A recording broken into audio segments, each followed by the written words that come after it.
Halo semuanya, kenalin aku Michael Fernando Butar-Butar, aku dari Prodi Manajemen Aset Publik. Nah, kali ini aku akan membawakan materi mengenai produksi dan pertumbuhan. Nah, tanpa berlama-lama lagi, mari kita langsung saja ke materinya. Simak yuk!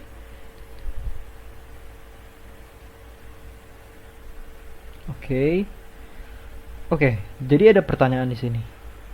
Apa fakta terkait standar hidup dan tingkat pertumbuhan di seluruh dunia? Oke, kita cari tahu di next slide. Ada fakta menyedihkan nih. Di sini ada perbandingan tabel, yaitu ada PDB per kapita antara negara Inggris, Meksiko, dan Mali. Ada PDB per kapita, tingkat kematian anak, akses ke fasilitas sanitasi, dan ada pencapaian pendidikan tinggi. Jadi apa yang mau dikasih tahu di tabel tersebut? Jadi di tabel ini kita bisa membandingkan besarnya PDB per kapita dengan standar hidup dari suatu negara yang ada. Jadi bisa kita tafsirkan di sini bahwa semakin besar PDB per kapita suatu negara, semakin besar juga tingkat kualitas hidup di negara tersebut. Bisa kita lihat dari tingkat kematian anaknya. Di sini Inggris memiliki tingkat kematian anak paling kecil dibandingkan dengan Meksiko dan Mali yang bisa mencapai 11,5%. Kemudian akses ke fasilitas sanitasinya mencapai 100% dibandingkan dengan Meksiko yang hanya 85% dan Mali hanya 25%.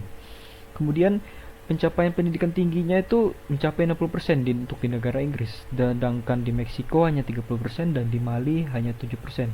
Mali ini adalah negara di benua Afrika Barat, sedangkan Meksiko Amerika Utara dan Inggris tentunya di Eropa. Kita ke next slide. Ada fakta lainnya. Disebutkan sini bahwa laju pertumbuhan ekonomi mempengaruhi standar hidup di seluruh dunia. Oke, ini bisa kita lihat di sini dikasih tabel beberapa negara dengan periode yang mirip-mirip saja. Kemudian ada real GDP per person dan ada growth year. Misalnya di sini adalah pertumbuhan ekonomi per tahunnya. Di sini ada at beginning of period, perbandingan GDP di awal dan di akhir. Terus katanya tidak selamanya negara miskin itu terus miskin. Contohnya Singapura di tahun 1960 itu miskin, namun sekarang tuh enggak. Terus katanya negara kaya itu bisa aja tersalib. Oke, kita perhatikan dulu di tabel ini kenapa disebutkan tidak selamanya negara miskin itu terus miskin. Tapi pertama-tama kita harus cari tahu dulu apa itu real GDP. Sebenarnya ini materinya sudah dijelaskan pada materi pertemuan sebelumnya. Real GDP itu adalah GDP yang menggunakan tahun dasar sebagai perhitungan harganya. Misalkan kita mau menghitung suatu GDP pada tahun 2000 dan 2001, 2002 dan seterusnya. Kita menggunakan tahun dasar 2000. Berarti kita menggunakan harga barang yang ada pada tahun 2000 untuk menghitung GDP tahun-tahun berikutnya. Itulah adalah real GDP. Itu kita menggunakan harga yang konstan untuk tahun-tahun berikutnya. Oke, terus katanya tidak selamanya negara miskin itu terus miskin. Bisa kita lihat, kita ambil contoh di sini adalah negara Cina dan negara mana yang paling besar? Negara Indonesia. Nah, di sini Cina memiliki GDP sebesar 762 pada awalnya. Namun di akhir periode dia memiliki GDP 13.000. Terus Indonesia di awalnya 948 nih, lebih besar daripada Cina. Tetapi dia itu memiliki GDP akhirnya 10.000, kalah sama Cina. Terus kita lihat lagi di sini ada Argentina, kita bandingkan lagi dengan Cina. Argentina memiliki GDP di awal adalah sebesar 2.400, sedangkan Cina hanya 762. Namun di akhir periode, Cina memiliki GDP yang lebih besar sebesar 13.000 dibandingkan dengan Argentina. Mengapa bisa terjadi demikian? Katanya kan negara kaya bisa aja tersalib, kayak contohnya di sini Argentina lebih kaya daripada Cina. Tapi di akhir periode justru Cina yang lebih kaya daripada Argentina. Kenapa bisa terjadi hal seperti ini? Nah, kenapa ada negara miskin? Kenapa ada negara kaya? Terus kenapa ada negara yang terus berkembang dan ada yang terus kelaparan? Terus ada kebijakan nggak yang meningkatkan standar hidup? Jadi yang kita bahas di sini hanya kenapa negara miskin dan negara kaya dan kenapa ada negara yang terus berkembang dan ada yang terus kelaparan. Untuk mengenai kebijakan akan dibahas di video lainnya. Jadi semuanya itu berhubungan dengan produktivitas. Kenapa produktivitas itu penting untuk meningkatkan standar hidup? Jadi kita akan bahas produktivitas. Oke. Suatu negara dapat meningkatkan standar hidupnya dengan meningkatkan kemampuan memproduksi barang atau jasa. Jadi produktivitas itu adalah jumlah barang atau jasa yang diproduksi dan diproduksinya tuh dari setiap input tenaga kerja. Jadi produktivitas itu disimbolkan dengan ini, simbol ini, Y per L, atau outputnya di sini nih, outputnya Y itu.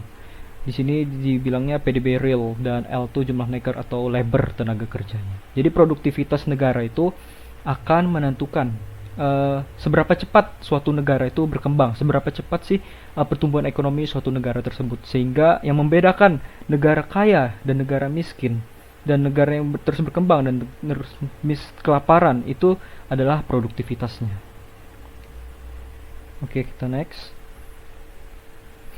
Jadi produktivitas peningkat itu akan meningkatkan PDB realnya tersebut, kemudian juga akan meningkatkan income, akan meningkatkan standar hidup dari penduduk dari suatu negara. Terus apa sih yang menentukan produktivitas dan pertumbuhan suatu negara tersebut? Kita lihat.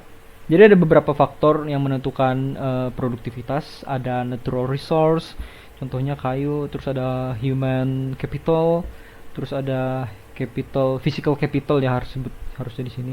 Terus yang satu lagi itu harusnya ada technical knowledge. Kita langsung aja di penjelasan berikutnya. Penentunya ini ada capital fisik atau physical capital, simbolnya adalah K per L atau K per labor, capital per labor. Jadi produktivitas itu akan lebih tinggi saat pekerja memiliki capital fisik lebih. Capital fisik lebih itu contohnya alat dan mesin, alat-alat yang berwujud nyata, ada wujud fisiknya.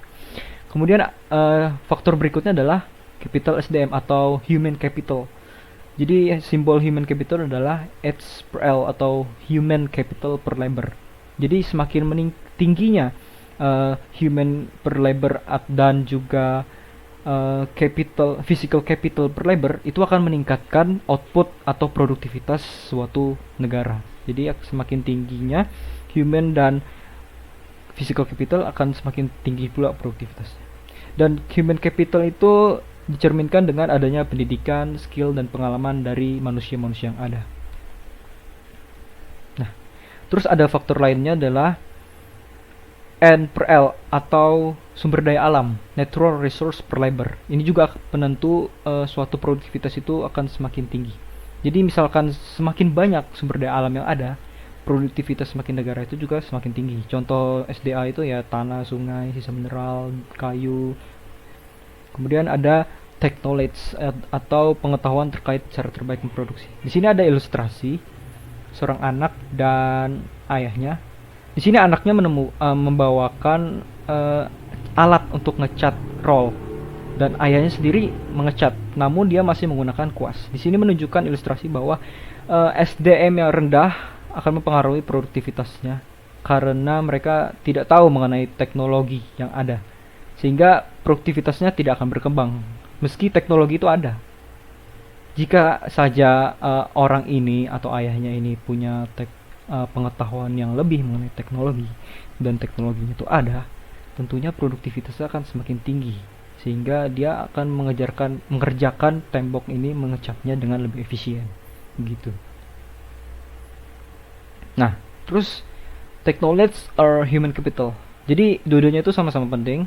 Technology itu cara untuk produksi, dan human capital itu hasil dari usaha meningkatkan pengetahuan. Jadi pengetahuan itu. Jadi sini ada ilustrasi lain. Di sini orang ini ngasih roda, sedangkan orang ini itu bekerja dan memindahkan barang, tapi rodanya itu otak gitu, atau lebih lambat lah. Jadi di ilustrasi ini juga menggambarkan bahwa pentingnya tech knowledge dan human capital. Di sini misalkan kita punya tech knowledge, tapi kita nggak punya human capital yang bagus atau pengetahuan yang bagus, ya percuma aja gitu loh. Ada teknologi, tapi kita nggak paham cara makainya, tapi kita nggak bisa makainya. Jadi kita produktivitas kita ya segitu-gitu aja. Tapi dan sama aja juga, misalkan kita punya pengetahuan yang bagus mengenai teknologi, tapi teknologinya nggak ada. Jadi pengaplikasiannya itu juga nggak ada. Jadi meski kita tahu cara menggunakan atau cara yang baik untuk efisiensi, tapi kita nggak punya alatnya, jadi sama aja, kita tetap bakal begini gitu, tetap bakal punya produktivitas yang lambat. Oke, next slide. Nah, di sini ada persamaan Y sama dengan A kali fungsi dalam kurung LKHN. Jadi A di sini itu adalah availability of technology atau tingkat teknologi yang ada. Terus F itu fungsi yang mana fungsinya itu dipengaruhi oleh L labor, K yang tadi physical capital, H itu human capital, dan N itu natural resource capital. Bakal dijelaskan next slide. Nah, cara kita menggandakan output atau Y itu adalah outputnya ya. Output dari input-input yang kita berikan di sini adalah menggandakan inputnya. Jadi kita menggandakan yang dalam fungsi ini, labornya, physical capitalnya, human capitalnya, dan juga natural resource capitalnya. Terus di sini ada persamaan lain, produktivitas. Di sini Y di sini adalah output dan Y per L itu adalah output per tenaga kerja atau bisa kita bilang adalah produktivitas. Persamaannya adalah Y per L equal to A times function of 1, terus ada K per L, ada H per L, dan N per L. Nah, di sini bakal dijelaskan apa itu semua variabel di sini. Nah, Y per L atau output per pekerja atau bisa dibilang juga produktivitas. Jadi itu adalah suatu tingkat produktivitas suatu negaranya. Itu dipengaruhi oleh tingkat teknologinya, yaitu A, terus fungsi produksi agregat yang isinya adalah agregat dari faktor-faktor produksi ini. Terus ada angka 1 nih. Apa maksud angka 1? 1 itu adalah representasi standar untuk tenaga kerja sebagai input dasar. Jadi maksudnya 1 di sini adalah, kan di sini ada L nih, ada L semua. Jadi maksudnya 1 di sini adalah menunjukkan bahwa L di sini tuh jumlahnya 1. Jadi semuanya itu per tenaga kerja. Jadi tenaga kerja itu hanya 1. Jadi ini untuk menyederhanakan persamaan ini juga. Jadi supaya kita tahu bahwa semua hal ini tuh berdasar untuk satu tenaga kerja. Kemudian ada variabel lain, capital per pekerja atau physical capital tadi seperti alat, mesin, pokoknya alat-alat yang mendukung suatu produksi. Kemudian ada modal manusia, yaitu adalah seperti pendidikan, tingkat kualitas pengalaman, dan juga keahlian dari manusia-manusia yang mengerjakan produksi ini. Kemudian ada sumber daya alam atau bahan-bahan baku yang dimiliki untuk mendukung produksi ini. Oke, itu saja dari slide ini.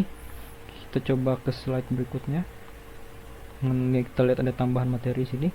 Tetap di produksi dan pertumbuhan. Di sini ada beberapa pernyataan. A country's standard of living depends on its ability to produce goods and services. Ini prinsip ekonomi yang ke-9 ya. Jadi suatu standar kehidupan dari suatu negara itu bergantung pada kemampuan memproduksi barang dan jasa. Terus within a country there are large changes in the standard of living over time. Jadi dalam suatu negara itu bakal ada selalu perubahan dari standar kehidupan dari waktu ke waktu. Jadi itu maksudnya. Terus productivity refers to the amount of goods and services produced for each hour of a worker's time. Jadi produktivitas itu merujuk pada jumlah barang dan jasa yang diproduksi dalam tiap jam oleh waktunya dari pekerja-pekerja ada. Itu bisa dibilang dan yang seperti yang tadi ya, produktivitas itu bergantung dari jumlah barang dan jasa yang dihasilkan dalam satuan waktu oleh seorang pekerja. Terus a nation's standard of living is determined by the productivity of its workers. Jadi standar kehidupan dari suatu negara itu ditentukan oleh produktivitas dari tenaga kerjanya. Jadi mirip-mirip lah sama prinsip ekonomi yang ke-9 tadi. Terus di sini ada tabel, ada perbandingan negara-negara dengan GDP, ranknya, GDP per kapita, terus ada rank growth. Di sini ada GDP, terus ada GDP per kapita. Terus ranknya di sini beda nih. Nah, United States dia rank 1 di GDP, tapi dia ranknya 3 di GDP per kapita. Kenapa demikian? Jadi kita harus tahu perbedaan GDP dengan GDP per kapita. GDP itu atau gross domestic product dari suatu negara itu ditentukan oleh jumlah keseluruhan barang dan jasa yang diproduksi dari suatu negara. Sedangkan GDP per kapita adalah GDP yang dibagi dengan jumlah penduduknya. Jadi semakin besar penduduknya dengan GDP yang sama, maka makin rendah pula GDP per kapitanya karena pembaginya itu makin besar begitu. Di sini ada grafik juga dibagikan GDP Indonesia. Ya di sini bisa kita lihat GDP per Indonesia itu makin tumbuh ya, makin ada perkembangannya lah. Oke. Ini pembahasannya masih sama, produktivitas itu adalah barang dan jasa yang dihasilkan pekerja dalam tiap jam. Terus, to understand the large difference in living standards across countries, we must focus on the production of goods and service. Jadi supaya kita memahami perbedaan besar dari standar hidup berbagai negara itu, kita harus fokus di produksinya atau produktivitasnya atau GDP-nya. Bisa kita lihat, kita bisa membandingkannya tuh lewat GDP-nya supaya kita lihat apa sih perbedaan standar hidup dari berbagai negara itu.